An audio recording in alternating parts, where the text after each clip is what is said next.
নাকি? বৌদি, ও বৌদি। কে? কি চাই? মানে ঠাকুমা, আজকের এই শুভ দিনে আমরা বালচার ক্লাবের পক্ষ থেকে তোমাকে লাগাতে এসেছিলাম। হ্যাঁ ঠাকুমা, তুমি যদি রাগ না করো তাহলে হালকা করে লাগিয়েই চলে যাবো, বেশি সময় নেবো না। কি কি বললি ওলা উঠা? তোরা লাগাতে এসেছিস? তোদের এত বড় সাহস? এই কে আছিস রে? তাড়াতাড়ি এদিকে আয়।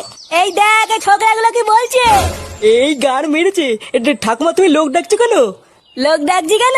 শুনে বাচ্চা তোরা বুঝতে পারছিস না? এই কই রে সবাই, এই চোদনাগুলোকে ধরতো। বড়া, ঠাকুমা লোক ডাকছে কেন রে? পল্টুদা, ঠাকুমা মনে হয় রং লাগানো পছন্দ করে না। আমার মনে হচ্ছে তাড়াতাড়ি এখান থেকে কেটে পড়াই ভালো। হ্যাঁ রে বড়া, আমারও তাই মনে হচ্ছে বুঝলি।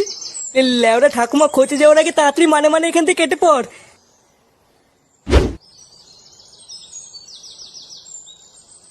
বাড়া ফাটা এসব সবাইকে কি বলে বেড়াচ্ছে? লেওরা আরেকটু যদি বাড়িতে থাকতাম, বাবা আমার সেটা ভাঙতো রে। ভাবতো আমি হয়তো ফাটাকে কিস্তিগুলো শিখিয়ে দিয়েছি। না বাড়া, হাওয়া গরম আছে, এখন আর বাড়ি যাওয়া যাবে না। একটু দেখে গিয়ে পল্টুরা কি করছে।